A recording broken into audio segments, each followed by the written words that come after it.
you just leave all the front stuff in. Yeah, anyway. he'll cut it in. Welcome to Envision Radio from the United Way of Greater Charlottesville and City of Promise and News Radio 98.9, 1070 AM WINA. And brought to you by the Jefferson School Foundation with Markiana and Price, coming to you right here in downtown Charlottesville.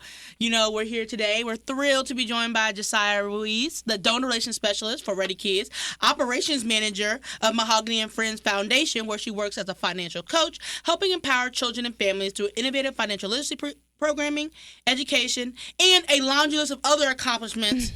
Oh, yeah, another one of those. But the true symbol, the owner of this city. She rocks the city. But excitingly, for me, our next guest on this episode of Envision Radio. Thank you. Thank you all for having me. We're like 202. 202? 2 up, I don't know. Whatever Pharrell said. That's pretty good. Yeah, I thought they was going to cut us off, not cut you off after 2. I can't No, imagine because this I think happening. like Juan was the first one. Oh, they were always going to let that one slide. 202 episodes. Wow. Yes. Okay. Crazy, Congratulations. Right? Big ups to y'all. I know. Okay. It's wild. Yeah. But once you have a mayor on, they're we slide him in like every 50 episodes, just in case. The water starts getting a little hot. We're like, hey. Every 100 episodes, he got to come on, but they understand. Like, can't cut this show. This got the mayor on it. Municipal support is key. How we doing? You doing all right? I see a lot. We see a lot of each other. I'm doing recently. well. We do. We've been all over the place. Where were we? Oh, we were at Charleston Middle School. Yep. See, I can't. Okay, let me ask you this. Okay, you don't get this question. You didn't. You're not actually from here. How are you with conversationally referring to the schools, particularly the schools that you went to? Are you on board? Are you just like, it's forever Buford for me? I think that it just depends on who you're speaking to in the moment, right? You got you calling it the right name to some people? You got to be respectful. That's true. That is true. You want to honor the people, but honestly, the people that come in to make those changes, they're not from here, so they don't really have the same type of emotional connection to those things. So, it's Buford. Me and Mr. Johnson were sitting down on the end of the panel, and I'm like, come on, Principal, Mr. Johnson. He was my math teacher at Walker. And he was my principal at Buford. Right. So, it's right. But I saw you and a few others like, Charlottesville Middle School, formerly known as. Yeah. That's right. You get a producer tag on that. You're like, well, listen. Honestly, Buford. But no, I think it's also cute. I was a big Charlottesville High School advocate. I was on the yearbook. I won Most Likely to Bleed Black and Orange as my senior superlative. Yeah. So I think it's cute that they're the little knights. The little knights. Young knights. Being in the gym the other day and seeing that they have like a knight on the wall. Yeah. It's all black and orange and gray. Like the aesthetic is that the elementary school? It's paying homage. The middle school. The middle school. Yeah. I agree with you. I think it's one of those things where like, it is an eras thing, right? I think that when you talk to people who were in those spaces with you, right, you often feel like we're not going to look at each other and be like, remember when we were in Charlton? Like, we're not doing that. All the schools in my city got the same name they had when I was there. So maybe it's y'all just don't know what y'all are doing. Maybe had you named them right. That's what it was. These $20,000 name changes. Yeah. You got to change the letterhead. You got to change the bus. You got to change the classroom. We don't got to do none of that. We just naming us Orange. So you're saying Orange got it right the first time? Yeah, they was like, you know what we should do? Just Orange name County it. Middle School. And if the person was a bad person, we'll just tell them it's based off the color. That's how green is doing too. Okay. Look, there you go. One that I'm really sad about is Venable, though. Sure. I went to Venable. Sure. But I appreciate, them getting rid of the person that it was, and the Trailblazers. Yeah. I think that's a really interesting conversation, and I think that's one of the things we talk about a lot. I didn't even know Venable changed his name. I thought it was still Venable. No. Oh no, for like 2 years. Yeah. It was the first one. Okay. It was the first one to go. No. Yeah, that's what I'm saying. You're not. Don't do that. I thought Venable. I used to tutor there when I was at UVA. Did you really? Yeah. So I just, I know what Venable. I didn't know that they changed it to Trailblazer. If you had said Trailblazer, I'm like, wherever that is. Yeah. Yeah. But at least they're still the All-Stars. Yeah, there you go. I'm an All-Star. Yeah. We got 3 down? Trailblazer, Summit. 4, Sunrise, and Tall Oaks. A lot of them changed. We kept Jackson Vibe. We kept Greenbrier. Y'all are so progressive. The growth. Y'all are just changing names. Y'all are so good. Oh Lord, don't get us canceled. We're only 5 minutes in. We gotta wait. This is like minute 30, right? Second she shows up. Took the shot. Same changes. No, it's real. It's real. And again, from people who are from here or from here-ish. From the planning district. Adjacent from the greater Charlottesville area. It's a conversation, though, and I think it's an interesting conversation, right, about, the political priorities and the value of that and all that kind of stuff, which I think is really interesting. But before we get into all that, let's talk about you. So for folks who either, don't know you or haven't got the chance to work with you, give us a Spark Notes version of the bio, and then we'll take it from there. Yeah. All right. Well, yes, my name is Jasiyah Ruiz. I am born in New Jersey, raised here in Charlottesville. My family is really from Charlottesville. My mom went up to Jersey when I was younger to kind of explore and be with, create her life up there. But after my father passed away when she was pregnant with me, she needed to be back around her core family. My aunts, my grandma, everyone was here in Charlottesville. So 9 months old, I really can't claim Jersey. I'm from Charlottesville, that's right. but that's exactly right. Jersey's on the passport, but Yeah, So, okay. All right. I've always been someone who really loves highlighting the good things that's happening around me, and I've always felt that Charlottesville has a lot of people who say and highlight the negative things, right, and have something to not be grateful for the city. So I always pride myself, as Marky said earlier, that this is my city, and I'm never going to reap on the negative, right? So it's always been about me, growing up around here, I was the person to just hype up my friends, going to all the local events, showing up and trying new local food spots, and just celebrating all the people around me. And then I think later in my career, once I moved into sales and leadership and event coordinating, that sharpened my ability to build relationships and bring people together in a more professional way. So then once I moved back to Virginia, after I was gone for about 4 years, I just realized that some of those skills could really be used to support the community that raised me. And now a lot of my work, is centered around connecting people, building partnerships, and helping create spaces where the community can really thrive. Where'd you go for those 4 years? I was in Texas. Okay, everything big in Texas. Yeah, I was in Dallas. And I had a great time. But, as I said, community has always been something that's close to my heart. And being isolated with just me, my partner, our 2 kids at the time, it was just us, and working. And I am obviously a chatty patty. I make friends. I create You had some people in Texas. I met people. I love people. I'm still. Y'all are this. I just want the listeners to know at 7 minutes, this episode will not feature much of me. So if you're if you're interested in what I have to say, listen to some of the other 200 episodes, because y'all two together, y'all are going to be. This is a thing which I'm here for. I should go for it. But you guys, the energy between y'all two is very similar. I know. I love that. But look, I'm a hometown girl. I'm not going to Texas. But sometimes it's good to get away and your mom went away for a little bit and grow. Yeah, you just did what she did. Yeah, and Charlottesville was really at a point when I was here last time, it was kind of plateaued for me. Right, I feel like I had reached a lot of the heights at that moment, and I felt like I was stagnant for a little second. Big fish, little pond. Maybe, yeah. But, I had to just go away to realize I need to come home, that things could have been better and I could help make the pond bigger. Done, right? Yeah, I can help grow the pond. There was stuff that maybe I had the ability or the skill set or the influence to be able to help others, just have a bigger impact here than the work I was doing out there for all the corporations and the bigger and Texas didn't even know folks. them. I didn't even know them. And I was doing all these great things for them, and they loved me and this and that. But, I saw how they handled a lot of people who were going through sicknesses, going through anything, and they were just drop it a dime, get rid of them. So at what point would they have done that to me if they were over me, or if I was too chatty in a meeting, or if I was too, bold, or if I said too much? They appreciated the money I was bringing in, the leadership skills I had, but at the end of the day, I know if I came home, I can use those skills to do what I needed to do for the city. Oh, absolutely. If I see you treating somebody else bad, it's no time for me. They're like, you safe. You one of the good ones. I can tell. I can start acting just like Price, and I'll be out the door. Look. What? Right? Just stray all over the place. What are you looking at me for? You gotta see how people treat people. That's how they're gonna treat. That's how they also want to make sure that you're good with how they're treating people. Like, yeah, I'm gonna treat you with us, right? You treating people bad, right? I didn't like that. I don't know about that. Yeah. Rather come home and see that done. If they fire you here, you can call in some folks. I'll find another That's okay. one. My uncle, he do construction for y'all. He won't be doing construction no more. He not billing your deck out back now. You're gonna have to find 6 other contractors, and he good with everybody. So none of that's getting built. Yeah.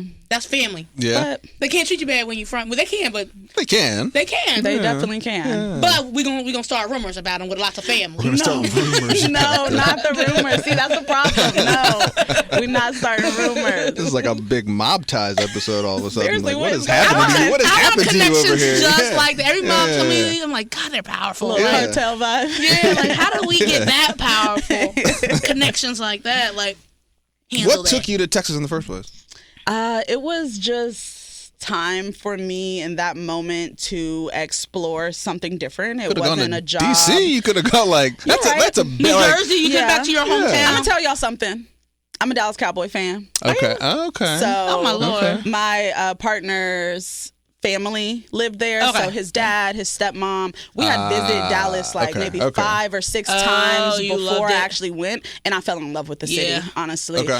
It was a beautiful metroplex. There were like such affluent Black people that were doing things. I felt like I could be around them and grow and just feel like I was around my people. As we know in this room, Charlottesville is very white. Charlottesville is very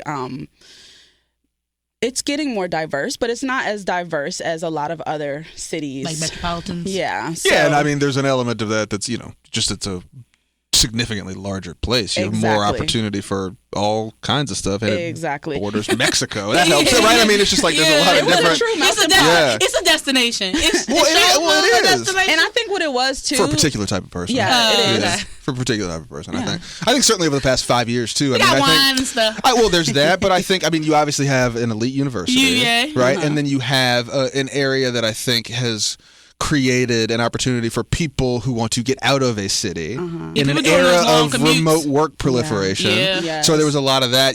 That's what the Zoom town was. Is that when you realize you could work from home for your DC consulting firm, not pay DC real estate prices. Virginia, Charlottesville is a hot spot. Charlottesville's a thing. great place to be, right? And it's a Yeah. great place, I think, in that season too. If you got little kids, if you're in that kind of pocket of folks, and you're not looking for what you were looking for in your early 20s. Exactly. Is the seasons of life change? It's a really attractive place. That's why you see the flood. I mean, if you look at Charlottesville, sort of the median household cost in Charlottesville's doubled in the last 10 years because of that. People are coming from higher income areas saying, "Oh, I could just buy a house in Belmont I can get on my and computer. do my thing." Yeah. Right. And I'm close to, I can walk downtown. I can go to the wineries. I can go to UVA football games. I can have that kind of that type vibe, of city feel. Yeah. that When type I of city want it. feel, Yeah. and not feel like I'm in New York, and not feel like it's Exactly. as I know, that's hustle and right. bustle. It's not But I too can get fast. there. Yep. But I don't have to live in it. Exactly. Yeah. And I think that's become a very attractive option for sort of people who are out of that, whatever that season of life is, where you really want to be like high tempo Yes. And do all the something. time. And Yeah. even being in that high tempo feel, I still traveled back here all the time, like maybe once or twice a quarter, because Oh, wow. we had a lot of Mahogany and Friends events that I would still work. I was still doing stuff with Jay. It was just more virtually, and then I would pop in for the events and cool. have to leave. So even being in that world and then coming home, I'll be like, oh, Yeah, right. man. Actually, it's really beautiful it's here. so nice here. Look Yeah. at the colors. Look Snow. at the trees. Y'all got snow here. Yes. So seriously, all of those types of things you do just find a certain type of appreciation for when you're stepping away from that fast-paced city environment. When you came back, what did you do? What's the first thing you did? When I first came back, man, I moved back on like a Monday, and that Saturday I was at my first practice for cheerleading coaching. So I immediately, Did you do that? Did you do the interview on the plane? How did you? yeah, we were already. It was no interview. This is my sitter. No, I'm joking. I did all the prep work when I I was told still her I'd in be Texas. back, and cheerleading started Saturday, and so I just stepped in. No, so they the youth football, Yeah. like the youth. It's not Pop Warner anymore. They call it Like JYFL? Yes. So yeah, Anthony, someone that I literally went to church camp with when we were young kids at the Albemarle, the church that's right behind Albemarle High School. Did church camp there as children. He's the president of the JYFL. A girl that me and her grew up in church together. Her mom was my choir director. She is the director of all the cheerleading coaches. So she knew I was coming home. Rose, my daughter, if you guys don't know, I have a 6-year-old daughter named Rose, and she is just the girliest girl. And she was so excited to be in cheerleading. In Texas, I was a YMCA coach for basketball and for soccer. So she was very excited to do something that wasn't a sport, right? She's like, I'm going to cheerlead, give me my little outfit, like wear the girls, wear the bows. So that's the first thing I did when I got home, immediately jumped into community work. And that just really is who I am, especially with the kids, and they loved me. I had the freshmen, so I had like the 6 to 8-year-old girls. It was a lot, but it was great, And then after that, I really just was patient and trying to figure out what job was going to work best with my flexibility of needing to be able to move around my daughter's schedule, being able to do Mahogany and Friends at the capacity I want to, and still have a job that can help pay, for bills. So I was patient, and I did some bartending because that's what I would love to see as a bartender also. But just for supplemental income until I really landed on something. I wanted to be intentional about where I was gonna give my time, and then that's when I landed with ReadyKids in November because they have the atmosphere that I really enjoy. They care about their people. It's all about wellness for their staff, obviously also for their participants, but they really care about their staff. And I feel like that part is important for me. You are just jumping in. This is Envision Radio from the United Way of Greater Charlottesville and City of Promise, News Radio 98.9, 1070 AM WNA. Price and Markey here with Jasiyah Ruiz. 2/3 of us are from Charlottesville. Big thanks to our sponsor, to our friends, the Jefferson School Foundation. That is jeffersonschoolfoundation.org to learn more and to stay connected. All right, go ahead. No, I was actually about to look to you to do the. I look at the clock. I'm like, dang, Jay is gonna get us. That was pretty good. That's 12 or 13. We're getting better. Progress is the goal, right? That's what Harriet Tubman said. Yeah. Okay. Happy past Black History Month. Happy belated Black History Month. We love that. But now we're in the Women's History Month. Yep. So for me Let's too, go, ladies. I go back to back. Yeah. Very good. You earned it. So the work with, talk a little bit about what your work is with ReadyKids, and what is that, November? What's that? That's only a couple months, 5 months. Only been there a few months. She said just reading paperwork, getting to know the business. No, honestly, they threw me in. They like, oh, this your city? Come on then. Yeah, sure. No, I believe you tell everybody that. I don't, honestly. You got it out of me on a working Wednesday, so don't even. But no, with ReadyKids, I'm their donor relations specialist. So I'm on the philanthropy team, and we deal with managing the relationships of our donors, obviously, and my particular piece of involvement leans heavily on event coordination because that's what I did back in Texas. So they have a huge community luncheon that they do annually. This is the 29th year that they're doing it. Goodness gracious. And so I'm in charge of sponsorships, fundraising, organizing the speakers and all of our sponsors, ensuring everyone is going to have a good time, Sure. So that has really been my biggest focus since I first started there, and just learning the business. I mean, making sure I understand all their thousands of programs and knowing how to be able to speak to them when I'm talking to people. So, yeah. Go ahead. How'd you get involved with Mahogany and Friends? Were you there in the room when it happened, when your sister came up with the idea? Yeah, so it was COVID time, and everybody have their best ideas then. Seriously, or their worst ideas then. Yeah, maybe. It can go both ways. Forced family fun though. You're just like, what else are you gonna do? So yeah, she was studying for her Series 7. She was in finance and trying to get out of the more assistant role she was in and move into being licensed and her own financial advisor. And she was going through it. I mean, learning that book was hard. It's a slog, language, isn't it? the language was a lot. She was always stressed, but she never stopped. So it was just good to see that, and it was just inspiring knowing that she was going to keep going. And she had went to go take her next test, and she had told us when she came home, I was crying in the car, and Beyonce came on, and it was a song "This Is Bigger Than You," and you're going to be a part of something way bigger. That song. Right. So she had the idea, I need to disrupt the social norm of who is on Wall Street. And me being one of the only, soon to be, because she was manifesting, the only Black woman financial advisor in Charlottesville, it only made sense for her to lean on Wall Street, a young Black girl, and she was a super auntie at the time. My daughter was like maybe 1.5, and she was obsessed with Jay, so she would always be with her. So she was full auntie mode. So, you know, children's book, finances, it was just really a happy marriage. And she had the idea, and we all were so behind her, like, this is going to be amazing. And she's like, I mean, it's just a book. Yeah, like, you know, you're doing a little something. You know, whatever. But, you know, we went to our first of all, she was an animal, right? Before the book was even finished, she had a full doll baby in production. She skipped some steps. She was ready. The she website was She's like, I don't even know if we're going to sell 3 books, but we're going to have a doll roll out. The website was ready. The doll babies were in production, being shipped over. The illustrator is finishing the book. Yeah. But she was so passionate, and it was like that. All of that energy was like, okay, look at my sister. Like, what can I do to jump in? Where can I help? Like, this is a lot. She's doing a lot right now. What can I do to help? So her and my sister-in-law were working on the illustration, the book. And at that point, I was just like maybe a little soundboard every now and then. But I was a new mom. You know, I was living in my daughter's world. But then towards the end, like around November, she pulled me in and was like, come on, I need some help. So you need to run some I was like the doula at that point. Like, you know, when you got to birth the baby, like you come in at the end and it's like you got to really be that motivation. You got to see the things through. So I helped doula the first book, and that was in December. And then that following August, we went to our first major event, and it was in Atlanta, and it's called Invest Fest. And we had never thrown like an event that way where you've got to have the weights to hold the stuff down. You got to picture this. Sure, you got to sure. make sure you hang the banner with the bungees the right way, you know, and it was just me, her, and our mom, Miss B. And we had one book.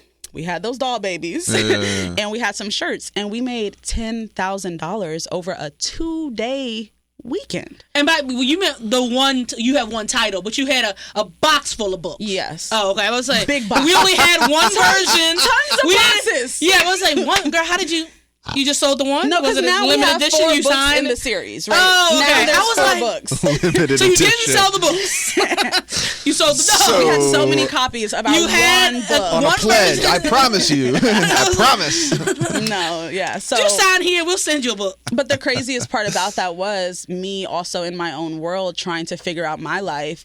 After that trip to Atlanta, we came home and I moved to Texas that next Friday. Because of that? It was already She said in it was motion. actually, she was like, it was, okay. that event was so fun, I got to go to Texas. Did that make My that Texas was better or worse? Like, did you come out of that being like, all right, bet, I'm going to go, like, I'm going to use this energy to run my race the same way? Or were you like, oh, no? Like, it was a little bit of both. Like, initially, I remember in the hotel room after the second night of Invest Fest, I was like, man, I'm going to go to Texas and I'm going to try and, like, push this to the people there. Like, but at that point, we were so green, you know, it really had to start with the foundation. We needed to get the structure in place before we could like present to people in Texas, because they were like, okay, bet, well, I need this, and like, what do you want to do? And we're like, okay, you know, like trying to figure it out as we went. So, but in one way, it was also like, man, this sucks, right? We just had this amazing event, the momentum is high, and now I'm leaving. But it was me trying my best to still just be as involved as I could from so many thousands of miles away, always coming back home. But something about community and this type of work, it's all about the follow-up and the follow-through. So I can come home for an event and kill it for those 3 days, and then when I leave and she's like back in the grind of things, she was a full-time financial advisor, she's writing the next books, she's working with this person, she can't do it all by herself. And the follow-up and follow-through, where you're reaching out to the people that you just connected with, you're making sure you stay on them. Oh, remember you asked for this at Invest Fest? Here we are. These are the things you need. That piece was missing, and I knew that. So I think that is one of the big driving factors that made me come home, because I knew it was time for me to really lean into Mahogany and Friends as much as I can. It deserved my energy. If you're just tapping in, this is Envision Radio from the United Way of Greater Charlottesville and City of Promise News Radio 98.9, 1070 AM WINA. Price and Markey here with Jasiyah Ruiz in is it spring? Is it actually spring or is it? Are we getting fake spring? I thought the groundhog said something about 6 more weeks. I'm saying it's technically winter. Yeah. And I know this because my birthday's on the last day of winter. I'm technically a winter baby. Oh, okay. But is this for Charlottesville? Is this real spring or fake spring? Are we gonna get another? You think so? I think it's 76 degrees today. It's gonna be like 80 over the weekend, right? Oh, but yes. I can't then wait. What? We're going back. We're gonna have one more dip. It's gonna snow. I think it's gonna be one more dip. It's gonna snow. You think it's gonna snow again? Yeah. And I think it's my fault because me and my daughter came back ready for the snow. We couldn't wait for it. We hadn't seen snow. So you was real happy in January. I was, but then instantly after we were like stuck and it was not snow, it was ice. Listen, that February thing I was like, wild. what happened with the snow? This is ice. It was dangerous after When day you two. left, we wasn't experiencing climate change like we are now. Okay? So I brought the heat. Yeah. Yeah, that was a lot. That was a little much for me. So talk about the growth of, or your inside view of the growth of the work that you guys are doing. I mean, give me like what has surprised you the most in the last, what has it been, 5.5, 6 years, right? What's the one thing that you look at, you're like, I didn't, good or bad, like I didn't expect that, right? Because at some level, it's the kind of thing that I'm assuming there is a plan, sort of roughly. But you also don't know what you don't know, right? You don't know, like, oh, we got to go to this. Like, we didn't bring the sandbags. I didn't know that we had to do that. Now we know we have to, right? Has there been, though, a moment that you were really just like, ooh, like, that I would have never seen coming, right? This took a left when I thought we were going right, or you know, as this thing has sort of grown and really expanded in the last 5.5, 6 years. I think always being prepared and confident in your ask. That's one thing. I think that is a piece that we've got a lot of advice from, where don't shy away from the ask, right? You have to let people know what you need and how they can be of service. And it is night and day when you do that versus when you don't. And the outcomes clearly are proven facts that come with that ask and you shall receive. But also, like on a different level, I think showing up prepared as well. Our most recent Invest Fest, we came this year prepared. I was back. I'm like the organization one, and I'm like, let's get these forms ready. So every year we're running into these amazing people. I'm talking principals at private charter schools, people in New York that are tapped into funding. Like, we run into these people, and we would have such a bad structure of, let's take a picture of their business card and send it to the group chat so we know that at least these are the really important people. We don't remember that person's face. We don't remember that conversation. We're just looking at a group chat full of business cards like, what did we talk about? Sure. So now, this last year, everyone in their pocket had a little card, VIP connection form, had a QR code on it. You have that person scan it after that amazing conversation. Take 2 to 3 minutes. Make them do it while you're still standing there. They fill it out, and then it will immediately lock it into a spreadsheet. So when we go home, we mail merging, and we're sending this information to them the next week, 2 weeks out, and a month and a half out, you know, so that those connections and those relationships can continue to be built on. So I think being prepared, having the documents, and also being ready for the ask is something that was a big shocker. What motivates you to continue your community work? Like, you know, I feel like all the community work anyone does is like super draining sometimes. You get burnout. Like, how do you decide what to say yes to, what to say no to, and why?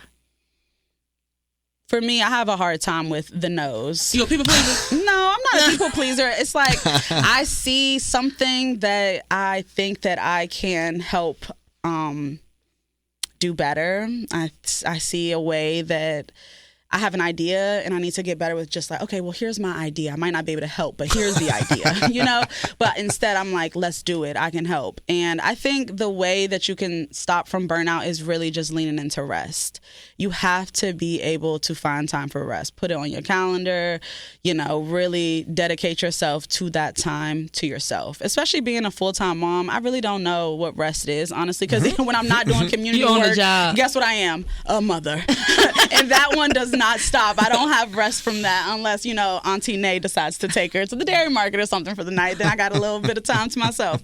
But, you know, I think what motivates me to continue going is the impact that the kids are really feeling from the work we do. Something that really excites me is when we do the Star Hill Pathways in the summer. The kids come into it like business and finance. They're sitting back in their chairs. They're rolling their eyes. They're aggravated. They see us talking. They see a PowerPoint. They're like, what are we doing?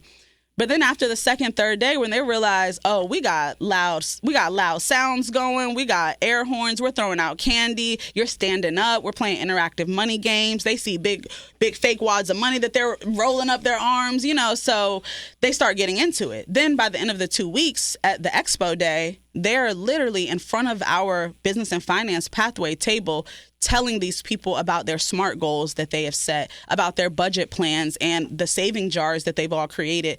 And they're talking to the donors of Star Hill Pathways. They're talking to the people that are walking around at the expo day, and the kids are doing it. And now we had a woman, she works for K-HIP. Her name is Kamisha. Her son went through our program, and now he is actively looking for internship in finance. He wants to be in finance. So I think all of those types of tidbits are the things that keep us going and like tear jerkers when we hear about it, because it's like, man, the kids feel the impact. The kids want it. The demand is high, and we just got to keep showing up regardless. It's time to work. I didn't come home to sleep, so I'll figure out the no's when it comes to somebody it. Somebody told me, we'll breathe when I'm dead. Somebody said to me, I said, I don't know about that. Yeah, I don't even subscribe. think that's how that works. I don't subscribe to that. Biologically I want to breathe while I'm alive. But yeah, that's what motivates me to keep going. What is so I think in the large umbrella of I think what people sort of popularly consider financial literacy, tell us a little more about sort of your focus in that and your particular flavor of it, right? And I think it's always interesting, and we have worked together, that there's a lot of ways to do it. There's a lot of ways to think about it, and there's some ways land, some ways don't. How have you guys figured out and tinkered with the parts and the pieces that work, right? It can feel very academic. It can feel very unapproachable. It can feel very like, and especially in the era now of all these people, people on the, on the airways being like, well, you just have to buy a rental property. Yeah, give me something that's going to help me. What are you talking about, right? So, I mean, talk about for you guys, how have you come to sort of a curricular focus or framework that you feel like is robust enough to be helpful, but also leans into the lived experience of real people for whom just leverage a Mercedes and then write it off on your taxes. And you can get you a home. Yeah, it's like not actual, you have to live in the real world. So, I mean, how has the journey to that been? Yeah. And do you feel like you're there, or are you still tinkering with, well, that didn't work and that did, or, give me a little bit of flavor around the process. I feel like the process is really understanding your audience and being adaptable. The language and the material is what it is. It is the focus of the foundation. It's the high level information. We're not trying to dive deep and give them all the big Edward Jones language, right? We want it to feel relatable, and we have to know who we are speaking to. We're not going to speak to people at one organization the same we're going to speak to them at a different organization. So you have to know who you're speaking to first. I think that is how you can make sure that the impact is there, that they will feel what you're doing, and then they'll ask for more. And then I think the second piece of it is that you have to make it fun.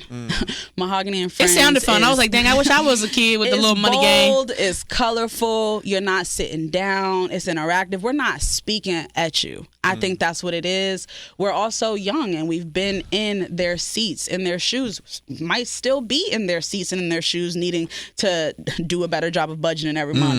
Might not need to prioritize all my trips that I go on so often. I need to, so being relatable yourself is that piece, and being vulnerable about that, speaking to them as a collective, not speaking at them, right? And just keeping the energy high in the room. If you see someone is in the back and Marky over there not talking, that ain't gonna be her. I was about to say, never a day. She in the back not talking, we're gonna go over there and tap in with her and see how we can involve her in the conversation, because we don't want anyone in the room to feel like they're not included. And I think that is something that leans back to who I am as a person. Always, through school, through college, through my career, it's always about making sure that everyone feels seen. And that is the way that people then feel like they can be included, and then push the mission forward and ask for it, and they want it. So tinkering, is it still, in the processes? Of course, if you're standing still, you're not growing, and you're not not going to turn into the beautiful flower you need to be. So yeah, things can still be tinkered always based on who you're dealing with. But for the most part, we understand that you have to be bold, you have to be informative, but you have to keep it fun and engaging for the families and the children involved. What's the best piece of financial advice you ever had? You ever got? I'm not gonna say here until I'm terrible. Come on to a class. I'm trying to think. What is the best financial advice I ever got? I think my dad told me to put more in my 401k with some matches. I don't know. I didn't listen. I didn't listen. Somebody, Karen, she's a judge. I forgot Karen's last name, but she's a judge, and she was like trying to explain to me why I need to be putting the most so that people can match because it's tax deductible. And she sat there and taught me like this whole thing. She's like, so that's why you have to, because this is tax deductible, so you don't pay on that. That's going straight. So it's like double the money. Yeah. I'm like, this is making a lot of sense. And she was like, okay, are you going to go to work tomorrow and like up it? I was like, no, like, no. But she was super good though.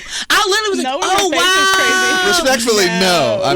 She was very good. She was like, she's older than me. She got a law degree. But I was like, oh no, that makes so much sense. Of course, if you put in $10 and they put in $10, why would you put in $2 so they can put in $2? Because now that's less than what you would have had. Correct. And then that doesn't go to your check because they didn't tax that, so you didn't have to. You wouldn't have lost $50 from the tax. I was like, all this is making so much sense. But I'd rather just keep my $50 and go to the mall. Like I was like, she's like, you don't. So I didn't do a good job teaching. I was like, no, you did a great. No, like you killed that. Like round of applause. But I just like the money in the bank. Okay. But yeah, she was really good. Okay. I did think about it for a second. That's good. But Shout out to her. Shout out to her. Shout out to Judge Karen. No. What about you? What's the best piece of financial advice? I think starting accounts for your children when they're young. That's the way to really set someone up for financial freedom, and put some stipulations on it. I was someone who had money when I turned 18 because my father passed away, and I did not manage it. Sure. I did, well, and why would you? Maybe 18 wasn't the right time to give me all the thousands of dollars, right? Totally, so, I think, creating those accounts, Roth IRAs, and getting those types of things in order for those children and being able to set them up. Do you have accounts for your kids? I do, yeah. My kids have custodial accounts. They have credit cards. They have a whole suite of stuff. I wish my parents had known something about that. Yeah. Right? But it's learned, right? It's learned. I mean, my parents, we were very lucky. They were, we never had a ton of money, but we never, wanted for anything. But we were raised by people who were examples of they were long game people. You know what I'm saying? And so I think that what my dad used to always tell me, he said, look, the money is for whatever sort of cultivating the lifestyle you want. If you want stuff and you have money for stuff, cool. But like every decision comes with a consequence. If you got stuff now, you ain't got stuff later. Yeah. Right? You know what I'm saying? I mean, unless you just have enough money to do both. But he was like, if you want to buy the Land Rover today, that's going to eat away at the lake house you want when you're 60. Like, you just have to sort of be able to modulate these things. It's not about right or wrong. It's just about sort of how your vision of what the use of the money is. And that's the important part when you talk to the children, because children understand those type of complex ideas. And something as simple as that. You want this Land Rover right now. You want this PS5 right now. You want these Roblox right now. Or do you want that lake house when you're 60? Sure. Those are the simple things that you have to put in front of children for them to see and understand, like, you know what?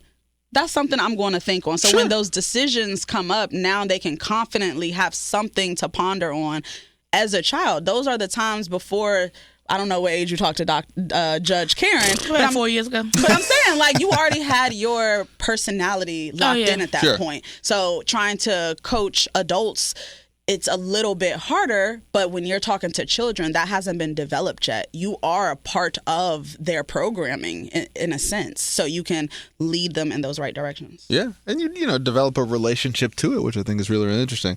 How much have you guys found is, let's call it coachable versus how much of it is environmental, right? So from a standpoint of you have this really robust program that has, all of the right facts and figures and ideas and things that you're presenting to these kids, but then they go out into the real world where the influences may or may not be complemented, and there might be outright, they might be, the arrows might be pointing in a different direction, right? Is there a way to think about, or how do you guys think about a sense of like, the relationship to money given the teachable aspects of it versus like, this is what I see all the time, right? I think I'm the old person in the room, but I was raised in the era of sort of the conspicuous consumption hip hop era, and I watched the evolution of like the Jay-Z's of the world, right? And he talks about it in a lot of his music where he's like, he was the jersey guy and now he's like the t-shirt guy, and he's a gajillion times wealthier now than he was then. But it's less to him about looking wealthy, right? And so there's all of that kind of, call it cultural piece of it as well, right? Mm-hmm. Are you coloring all of those things at once? Are you like, I think here's the question I'm trying to ask. Have you guys taken a path that's more curricular of like, look, it's just about understanding like, credits and debits and these type of things? Or is there that element of like, there is truly sort of a cultural environmental piece to your relationship with money that will be built and fostered by what you see, who your big influences are, that we also have to have a really hard think about? Yeah. Because no matter how well you understand kind of the rote text of it, that can all be overridden if your biggest influences are not complementary to the good stuff that you're giving them. Yeah, so I think it's tapping into both pieces, and that's why we always strive to do our series. It's never just a one class thing. You can't dump all those things into one class because, like you said, then it is just informative and you're missing the piece where these people are really understanding how it reflects to their day-to-day living. So, we tap into our biggest focus is the habits, right? Creating the healthy, wealthy mindset around it. We want these kids to change how they're thinking about money, not just learn about money. Those are the two big differences. Like Mahogany and Friends is not just teaching how to save money. We are creating mindsets around it, allowing kids to be more confident as they start hearing things about money because they know the A, B, C, and D's of it, but because they understand how it is important to have a healthy mindset when thinking about it. If you're just joining us, this is Envision Radio from the United Way of Greater Charlottesville and City of Promise, News Radio 98.9, 1070 AM WINA. Price, Marky here with Jasiyah Ruiz. Big thanks to our sponsor, to our good friends at Jefferson School Foundation. That is jeffersonschoolfoundation.org. Looking ahead, what are you most excited about in terms of Mahogany and Friends, ReadyKids, like 5 years? What are you like? We're going to have this statue out front of the Money Man. Like, what are you looking forward to most? What I'm looking forward to most is more of the kids here in this community knowing that they can also be strong community members and show up for each other. I don't feel like, history was built by perfect people. It was built by people who care and then chose to act, right? So when we hear conversations like a young girl at CHS was talking to her mentor, and she was telling him how she wanted to start a nonprofit for tutoring students and mentoring students, and she wanted to start a nonprofit, and her mentor was like, you don't need to do that. You can start a business and do the things you want to do. Nonprofits are a lot of work, and we had nothing to. It is lots of work, but that's not a part of their conversation. Anything Mahogany and Friends. She stops him and says, "Do you know about Mahogany and Friends?" "I don't know this child." And he's like, "Yeah, I do know about Mahogany and Friends." And she said, "Well, I learned a lot about them, and they inspired me to want to do this type of work and start a business and be able to be a difference in my community. So I feel like that this is something that I can do." And this is just a child that had either a financial literacy course with us, either had a book reading at her school when she was younger, or just came across us at one of these events that we pop at. We didn't know her verbatim, like when he told us her name. She never had any mentor interactions with us, but just knowing that the work that we are just starting, like we said, this is just the tinkering phases. We're still trying to figure out exactly what is going to be best for everyone. But the fact that it's showing that much impact, my vision is for Mahogany and Friends, for us to become that social enterprise where everyone knows us. We are the financial literacy of Disney. You know what I mean? We are going, for real, we're going to be worldwide, and it's not just Charlottesville. We already go to all these events all over the place, right? And I think for me, it's going to be a place where me and my daughter are able to move around and do these things freely. Me and her are just like lights, and I want us to be able to shine and move around and not feel like we're tied to one space. So 5 years is gonna be good. We just have to keep pushing forward and allowing everyone to know that you too can be a community advocate. You just have to inspire someone and keep going. What is the next step? Right. So if we think about the growth in sort of phases, what does the next phase look like? Right. If we're talking about things like name recognition, we're talking about kind of a theory of sort of visibility. Books? Yeah. Like what is or have you thought about sort of how you're sort of measuring the sequence of time? Right. There was this sort of beginning piece. There was her studying and launching the thing. There's so like where are you in the evolution, and what if we set you back down here in a year, right? What would you look back on and be like, yeah, we made the leap? It's really leaning into our nonprofit space. So we've always had our foundation, but it was really just for businesses who wanted to donate books and obviously get that tax write-off. So we were just funneling them, just donating books through there. But now we have a full working board with a lot of heavy hitters here in Charlottesville. We go for city funding in a year. I want us to be able to go for like state appropriation. I want us to be able to have programming through all of our community organizations and partnerships like City of Promise. And, I want us to be able to tap into our schools. We have a program launching this fall with Buford, Charlottesville Middle School. So all of the things that really tap us into our community so that we can officially have, Charlottesville understanding the important work that Mahogany and Friends is doing, so then we can continue to venture out. I think it's really just getting about getting in front of the right people and being able to talk to them. People get emails all the time, but when you sit down and you talk to people, they hear the passion, they understand the vision, and when people come to our workshop sessions, that's when I think people really see the change. So I think having people show up to see what we're doing in live time, that's going to be good. And us really selling these curriculums that we have to different charter schools, I think that is going to really take us to the next level. We have everything. It's just always about, making sure it looks good, making sure all the legals are correct, making sure no one can just take your curriculum and do X, Y, and Z with it. It's a lot of that stuff. And I think that is the space we're in right now, like taking a step back and really solidifying the foundation. We have been growing really fast, and when you grow fast, you don't want anyone to have something negative to say. So you have to make sure that the ducks are all in a row. So things right now has been foundationally being grown, the structure of it all. That's kind of where I pop in as operations, taking Jay's brain dumps and making sense of it and putting it down, organizing, and, now once that is in place, continue to take off. If people want to get in touch with you all or interested in letting you get in them charter schools you was talking about, how can they reach you?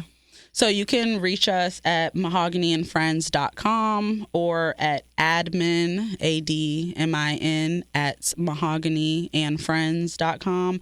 That's MAHOGANY and friends with an S. We can be found there and on social media, Mahogany and Friends.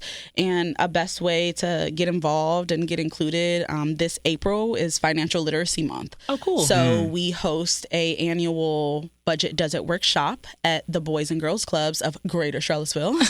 All of them. And we're included. I bet it's at Cherry. Is it at Cherry Avenue? All of them yet. We do Southwood. Thank you. But I'm saying we do Cherry Avenue. Boys and Girls of Greater Charlottesville. Don't do that. Don't try and do that. Virginia ones they count orange. They are in charge of the orange ones. What I'm saying. Don't try and do that. We do Southwood, Cherry, and Albemarle County right now. Thank you.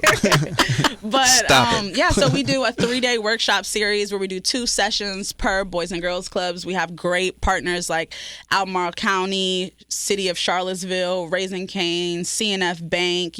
We work with a lot of local organizations, and we sit these kids down, 305 of them.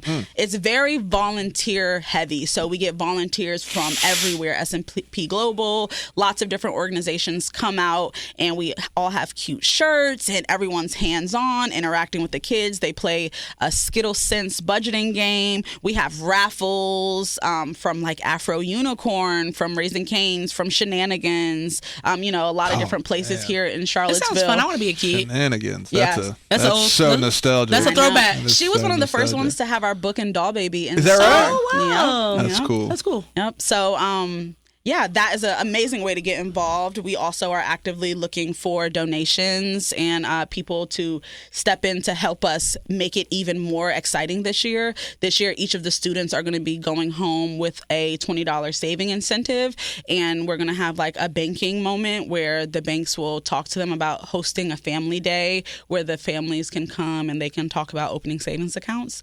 So Budget Does It workshop is happening this April, and we are really excited about it. Let me ask you, where did the name come from? So the book is Budget Does It Tea Party. No, the whole name. Where did Mahogany? Who is that? Is that okay? Yeah, so she came up with Mahogany and Friends because mahogany is a strong, beautiful piece of wood. Mm-hmm. It's enduring, and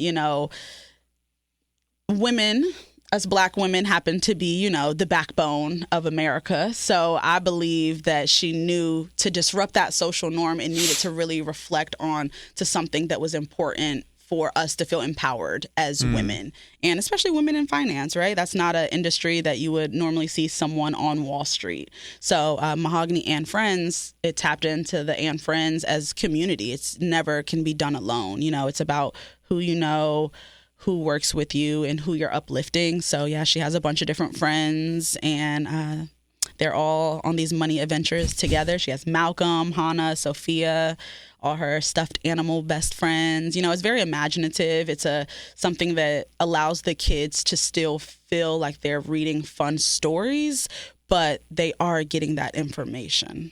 Have you read it?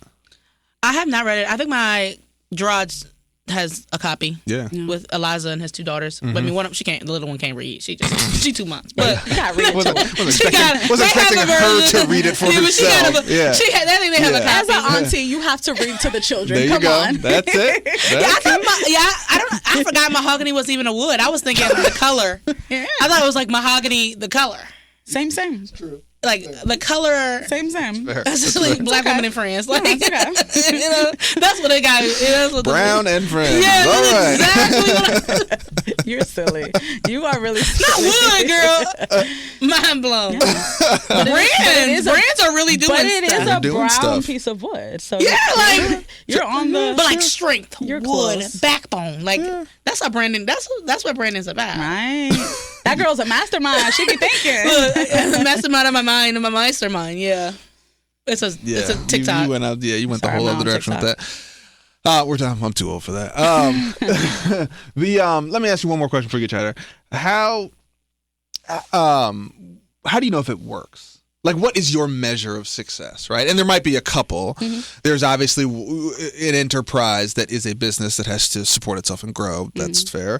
Is there sort of a social enterprise measure of success as whatever? Like, what is the metric by which you guys go, that worked, that didn't, we need to change that, scrap that, right? How are you sort of evaluating the nature of the great many things that you guys are doing? And what would you look back on in the next 5 years, right? And say, yeah, we did what we came here to do, or not. Well, I think the one of the other pieces that she was so in tune about before things were fully developed, she knew that we needed surveys. You need the impact surveys where you have a pre-survey, quick, several questions, asking these people specific questions. We do this for the adults, we do it for the children, and then post surveys. So that's our biggest metric to see what is working. And in the moment, we make sure that the people feel like they can be honest. We don't want anyone feeling like this is a judge or a mayor or their professor asking them these questions where they want to lie, because to get the best data, you have to really have these people tell the truth. Yeah, we want constructive criticism or feedback. Yeah, and I think the surveys are our best way, and I think other than that is speaking to people who have their ear to the ground. So if we're dealing with, let's say, your organization, we're going to talk to your coaches who are talking to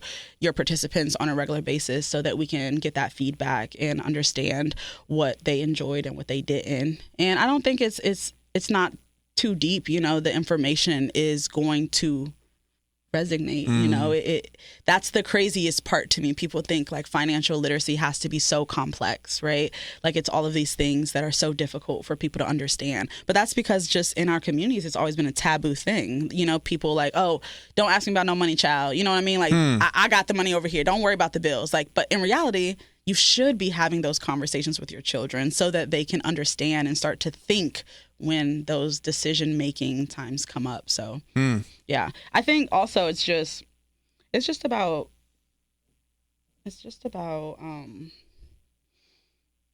keeping yourself involved with them as well. You have to know who your participants were, especially when you can see them in the community, touching back in with them and making sure that they still feel included in Mahogany and Friends world, even if they're not being coached any longer, right? You want them to still feel included. You got any advice for Marky? Yeah, give me your best advice. I don't have any advice for Marky. I'm coming to you, though.